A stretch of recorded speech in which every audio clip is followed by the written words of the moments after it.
welcome to listeners to Radio Badminton and also to viewers of Badminton TV.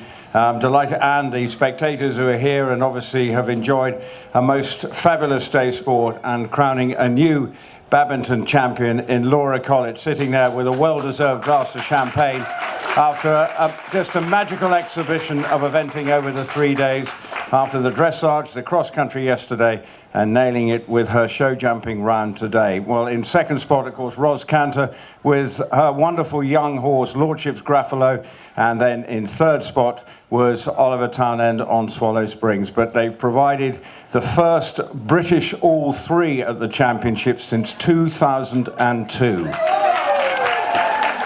And that was a veritable who's who of the eventing, with Pippa still going, Williams still going, and Leslie Law. Those were the three who were in that elite trio back 20 years ago. But Laura, what a fabulous performance. Quite rightly, you were emotional at the end. London 52 just keeps on giving and never lets you down.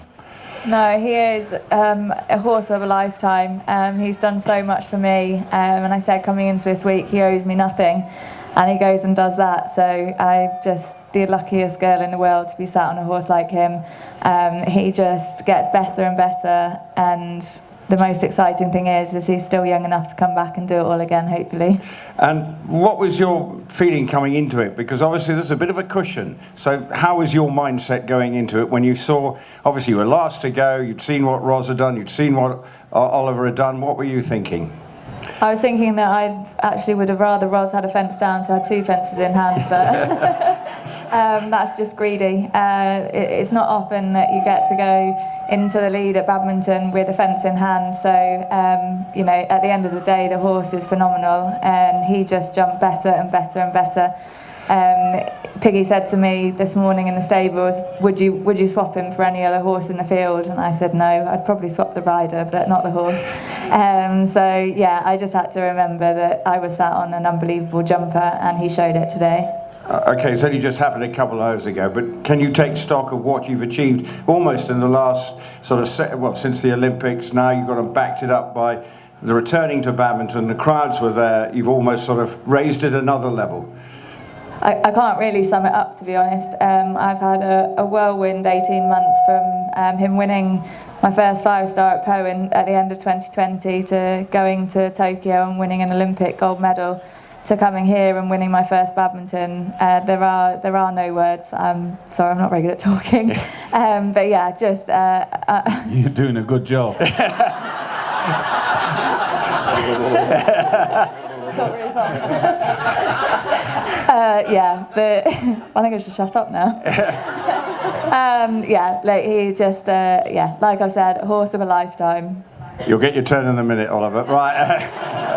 But I'm going to bring in the rider who finished second. Okay, wasn't quite the day for All-Star beat, but okay, you've got another quite good one in the wings. A 10-year-old. You couldn't quite match Mark Todd's efforts in 2010 when he was the last 10-year-old to well, he wasn't 10, he was quite old at the time, but when Land Vision won as a 10-year-old.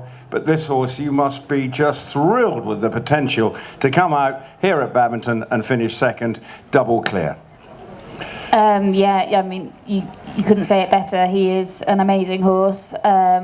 I've always thought that of him, but at the start of the week I was questioning whether it was the right decision to even bring him here. He came out on Tuesday and went for a hack, and his eyes were everywhere. He hasn't seen anything like this before, but he's settled into it, and I truly think he's had a wonderful week. He's very laid back, he's enjoyed every part of it, he enjoyed the prize giving, and I think he's really rather pleased with himself. But, I mean, the potential, though, to come in second, I mean, you must be thinking, well, the next 4 or 5 years could be some fun, because obviously as All-Star B's getting a little older, it wasn't quite his day today, you must be thinking, right, well, I'm going to have some fun.